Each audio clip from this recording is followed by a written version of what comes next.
Eu estou sentindo uma treta com esse vídeo, eu não tô nem aí.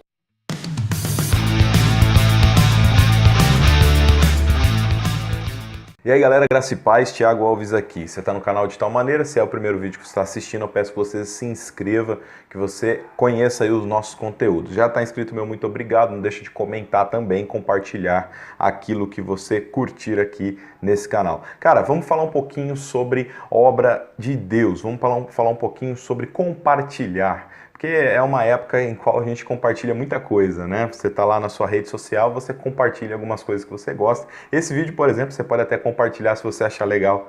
Mas esse compartilhar, eu quero remeter ao tema bíblico, né?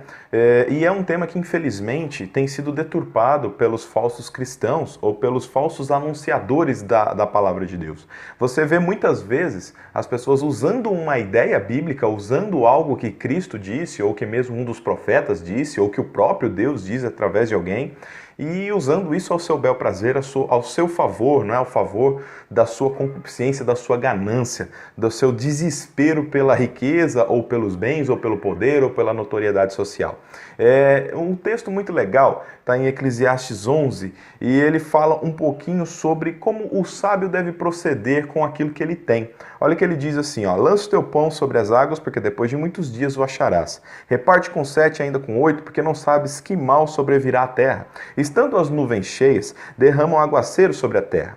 Caindo a árvore para o sul, para o norte, ou lugar que cairá, aí ficará. Olha o verso 4 que diz: quem somente observa o vento nunca semeará, e o que olha para as nuvens nunca cegará. Verso 5: assim como tu não sabes qual é o caminho do vento, nem como se formam os ossos da mente da mulher grávida, assim também não sabes as obras de Deus, que faz todas as coisas. Aqui está sendo falado o seguinte: aquilo que você tem com muito esforço, que você trabalha muito para ter, ou mesmo que você tem por herança familiar, não sei, mas aquilo que você conquista não é seu, para começo de conversa, mas sim de Deus. Deus, por misericórdia, cedeu a você para que você administre, para que você goze isso em seu favor. É claro que Deus quer ver você próspero, mas a prosperidade não podemos esquecer que é a ausência de necessidade. E esse texto especificamente, nós estamos falando aqui sobre repartir aquilo que você tem, os bens que você tem, de forma, lógico, sábia e inteligente. Não estamos dizendo aqui para você arrancar a roupa do corpo para dar para quem não tem. Dependendo do caso, você faz isso. Mas, via de regra, você faz com aquilo que você pode fazer, até porque você deve fazer com alegria. Mas aqui, ele diz o seguinte: se você for sábio, você não guarda o pão só para você. Lança ao mar, quer dizer, lança às pessoas que precisam, lança às pessoas que necessitam. E veja aqui que você não sabe o dia de amanhã. O servo de Deus que escreveu Eclesiastes diz: você não sabe o que vai acontecer com você. Então, se você puder ajudar 7, 8 pessoas, quantas pessoas forem necessárias, reparte isso que você tem, porque não é seu, é para a glória de Deus. E o grande problema é que as pessoas associam ao texto também que está lá em 2 Coríntios, no capítulo 9. No verso 6, eles assemelham a esse texto, mas a junção dos textos não está legal, porque eles usam sempre em favor de você semear mais, ou seja, de você ofertar mais, dar mais dinheiro nas instituições, nas obras das instituições. Eu não estou dizendo que você não deve contribuir com as instituições, mas aqui, nesse texto, ele não está falando para você dar dinheiro a uma organização. Mas olha, no Eclesiastes 11 nós acabamos de ler, vamos ler 2 Coríntios no capítulo 9, verso 6, que diz: isto afirmo: aquele que semeia pouco também pouco ceifará, e o que semeia com fartura, com abundância também ceifará. Cada um contribua segundo tiver proposto no seu coração, não com tristeza ou por necessidade, porque Deus ama quem dá com alegria.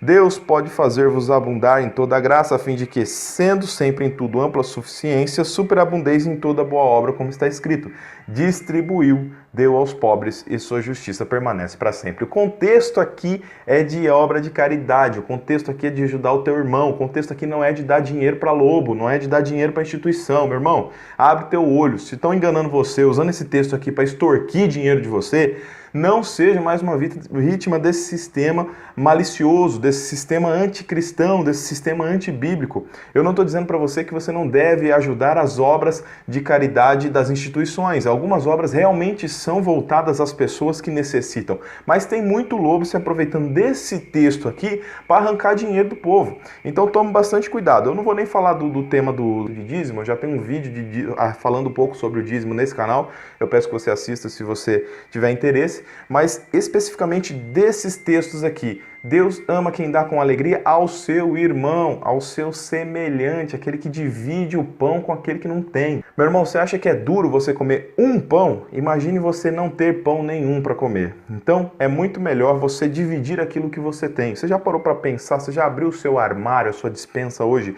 e viu quantas coisas estão ali já há algum tempo porque você não consome, mas você também não dá para ninguém.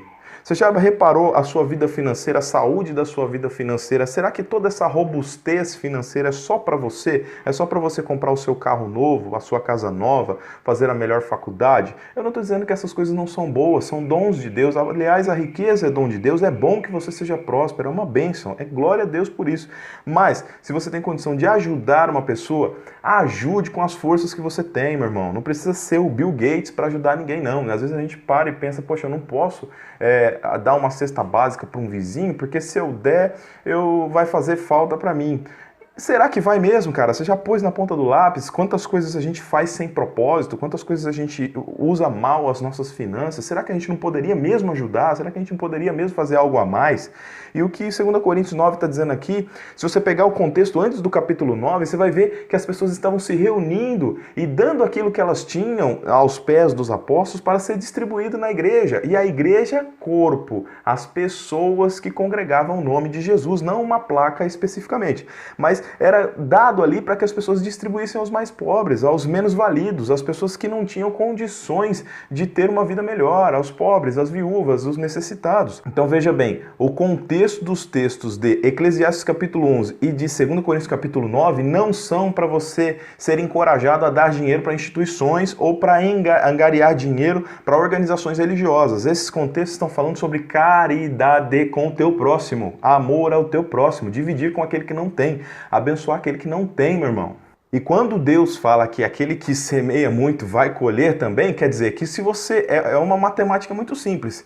Hoje você está bem a ponto de você poder abençoar alguém, seja com uma vestimenta, seja com comida, seja alguma ajuda social, não sei. Você tem condição de ajudar. Amanhã você não sabe, está dizendo aqui. É uma incógnita, você não sabe o que vai acontecer amanhã. Amanhã pode ser você que precise. Então, essa é a prosperidade bíblica. A prosperidade da comunhão. Você tem aquela comunhão com o teu irmão a ponto de amanhã, se você precisar dele, ele vai te ajudar. Não que seja uma troca, não que seja uma barganha, mas é uma coisa natural. Você ajuda hoje porque amanhã você pode precisar de ajuda também.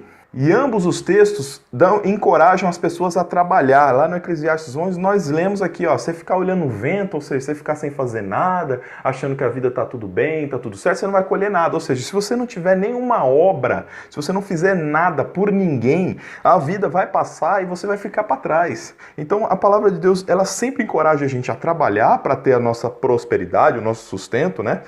Até Adão ouviu isso de Deus, olha, a partir de hoje você vai comer do suor do seu rosto, você vai ter que trabalhar, não vai ter tudo de mão beijada não.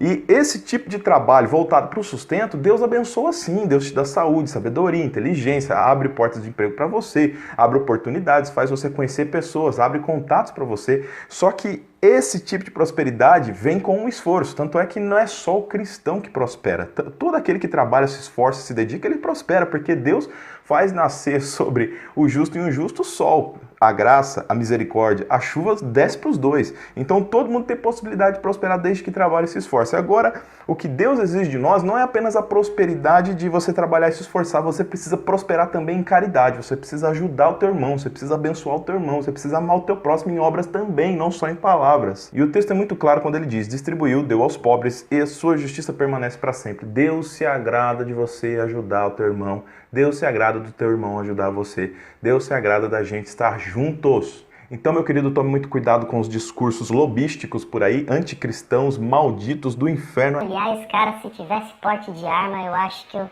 já tinha feito uma bobagem, porque eu detesto heresia. Não siga o meu exemplo, siga o exemplo de Jesus. Seja manso e humilde de coração. A palavra de Deus diz o seguinte: você deve prosperar sim, Deus quer que você viva bem sim, mas Deus não quer que você coma bife e o seu vizinho coma feijão seco com farinha. Pensa nisso e não seja mais enganado por causa da falta de conhecimento. Busca conhecimento da palavra de Deus, cara.